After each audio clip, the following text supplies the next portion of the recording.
Welcome back to Havana Media. My name is Boniface Owino, and as usual, I'm going to be your host for today. Now, due to the applauses and the support, maybe something like that, the mentioning of name that the Gen Zs have been mentioning Omtata every now and then, hashtagging him, saying that he's the best candidate coming 2027 for the president to run for the presidency. Now, Omtata did not waste any time, and he has decided to form a party known as the National Resistance Alliance, or the NRA, with the goal of going to vie for the presidency coming 2027. I want us to listen to Omtata the way he was speaking today concerning his party and the people that are involved. Na kwa hiyo tumeshaunda chama chetu cha vijana. Mimi ndio mzee zaidi kwa hiyo chama sasa hivi. Wengine wote ni vijana. Mwana Secretary General wangu ndio amemaliza tu masomo college. Na vijana wameshikana. Tumenunua ofisi pale Nairobi kule Taj Tower floor number 5, the National Resistance Alliance. Hicho chama tunataka kubadilisha vile Kenya inatawaliwa. Hata kwa na mambo mawili, wakora hawataendelea kututawala. Nataka tutawaliwe na watu wenye maadili mema. Na tunaenda kutembea kwenye kila kijiji katika Jamhuri ya Kenya, tukiambia watu wajipange, washike kura, waoshe hii kutu iende. Na kura ya president haitahesabiwa Bomas. Katiba inasema kura ya president ihesabiwe katika constituency na iishie hapo. Matokeo ndio itaenda tujue Nambale ni fulani, Teso South ni fulani, Teso North ni fulani, Samia ni fulani, Funyula, Budalangi ni fulani, tukiendelea namna hiyo. Na hata magazeti itatangaza baada ya kuangalia iseme kulingana na sisi mwenye ameshinda ni fulani. So personally, I wish Omtata all the best in his new plan, or that new journey of vying for the presidency coming 2027. Even though, we know very well that we all need change. And in as much as maybe we might be talking about the most competent person, or some people who are incompetent, we don't have that power maybe to say that this one is competent, this one is incompetent, this one can do it, can make it, this one cannot make it. But there are some of the few challenges, I think. But there is a big challenge that Omtata might face during this journey of becoming the president, the president of the Republic of Kenya, more so if his target is on the Gen Zs. Why am I saying this? I'm saying this because the same Gen Zs declared that they are partyless, they are leaderless, and they are tribalist. So it means that they don't want any party, they don't want any political leader, and they don't want anything to do with the tribalism. And we have to understand that even those who are among us, the Gen Zs that tried to rise, like let us take for example somebody like Boniface Mwangi. Boniface Mwangi tried to speak on behalf of the Gen Zs. They say that they declared war against him. There is this guy by the name Kasmuel Pia. Kasmuel also started talking about the Gen Zs and the leadership. They pinned him down. And then we also have this lady by the name of Hanif. We also saw what happened. So in as much as Omtata will be targeting these people, what I know is that the Gen Zs, these people are not the ones to depend on, because the same way they turned their back against these guys, and these ones they are their age mates, saying that they don't want any political leader, they don't want any political party. Even up to now, the Gen Zs have not formed any party, and now that is what now Omtata is trying to do, simply because he has been given some platform to speak on behalf of the Gen Zs, or to speak with the Gen Zs. Sometimes, let me just bring it this way. Sometimes the politicians, or sometimes you can think. I want us to take a look at what happened with back then. I think I can't remember exact years, but there is this preacher by the name. Let me just bring so that we can all understand. Pastor Pius Mwiru. I think we all know him. There was a time that Pastor Pius Muru declared that he's going to vie for the presidency, coming for the presidency. Why? Because he had good followers. By the way, if there is someone who had followers back then, was Pastor Pius Muru. Pastor Pius Muru had good followers. People supported him. And in fact, there are some people who misled him and told him that if you stand for the presidency, you can win. And what happened at the end? The people that supported him, the people that told him that we are going to vote for you, did not even vote for him. So sometimes we can follow crowd. Sometimes we can do things simply thinking that maybe the crowd is behind us, but then we come to realize that we are alone. So this is one of the mistakes that Omtata might make, thinking that the Gen Zs will elect him, or thinking that the Gen Zs will support him coming 2027 for the presidential candidate, and then they end up dumping him. I really don't know if the Gen Zs will support Okiya Omtata, but I have this fear, I have this feeling that Okiya Omtata has taken it too far. He could have just retained himself first. He could have just gathered himself first to know what the Gen Zs wants.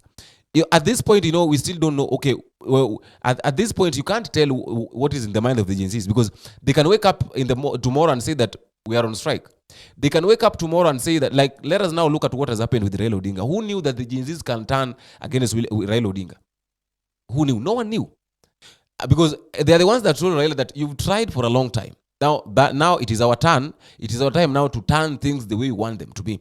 So in short, the Gen Zs knows what they want, and they know how to get what they want. Just the same way they knew that the finance bill was wrong, and they went and it fell down. So wanasema kwamba anguka nayo. So in as much as maybe Okiya Omtata might think that these people are supporting him coming 2027 to be elected as the president, we have to look at the bigger picture. The problem is that we're trying to concentrate on a smaller picture, that, okay, now the Gen Zs are saying that Okiya Omtata can vie for the presidency, for the president, which is also okay.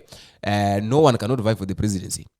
But is it not quite early for Okiya Omtata to rush? Because we are still in the mood of we are still in that mood of demonstration and all that.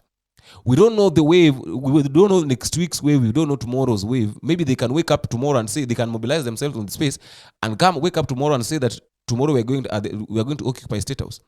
Like tomorrow we are going to occupy Parliament. You don't know. You don't know their plan.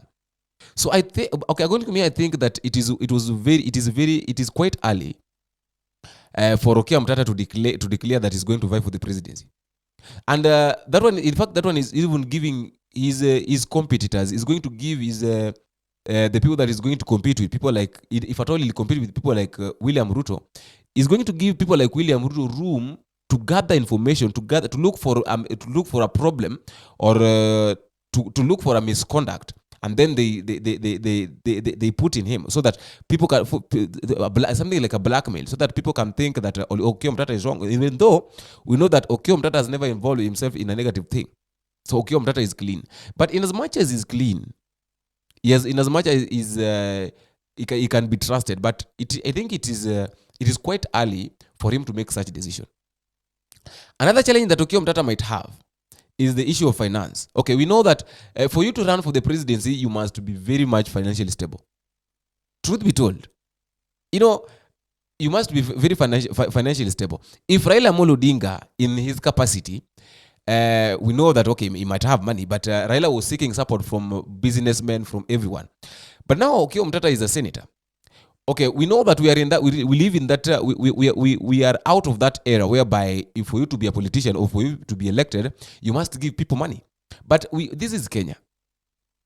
This is Kenya, and we are living in Kenya whereby you're only given after giving. That is the slogan. What do you give us? And then we give you what you want. So maybe this era of the Gen Z's, things will be different when they'll not be electing, when they'll not do the election looking at what you have. They'll be voting looking at what you're going to bring, the change that you're going to bring.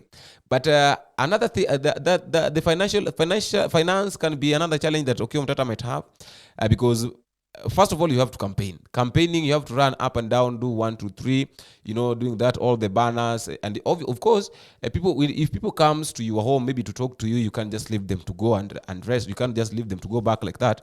You must give them something, like a token. Also, your campaign team, you can't put someone from morning until evening campaigning for you, and then he or she goes back home empty-handed. And maybe these guys left their job to come and help in campaign. So that one can also act as another challenge that Omtata might have. And though I don't think that one can be a very big challenge, because even Raila Odinga was being supported by people. Omtata can just decide to put pay bills so that people can send him money for his campaign. And then the last one is this. I don't think if he might not have clear agendas, or what he wants to do, though is when he has just declared that he's going to fight for the presidency after signing after registering his NRA party. But I think if Omtata wants to come with this issue of ideologies, we have to look at I want us to take a look at what happened with the Wajakoya back in 2022. If ideas were the things that were making people become presidents, then I think Wajakoya could have been the president. Because I want us to look at the number of people that smokes bang in this country. How many are they? There are a lot of men and women who smoke bang. There are a lot of young men, there are a lot of old men who smoke bang. So if at all Wajakoya failed with that his ideology of maybe supporting bang users, or maybe with the bang movement, then I don't think, I think Omtata should also come with another thing. Because if you come with ideas, it will reach a point that these people will live with these ideas. These people don't follow ideas. They can just leave you. Though we are in that era, I think we are in that. Let me just they are reminding us that we are in that era of we don't vote for tribe. We vote for competent leaders. So I don't know. But then another challenge is that Omtata is just one person, and we know very well that in as much as we are going to have the president, then there must also be the president must also be supported by the MPs. So if we're talking about Omtata being the president, and then who is he going to have as the MPs? Because Omtata can be just like right now, William Ruto is the president, and the challenge that he's facing is because of the MPs and the CSS and the senators, the governors.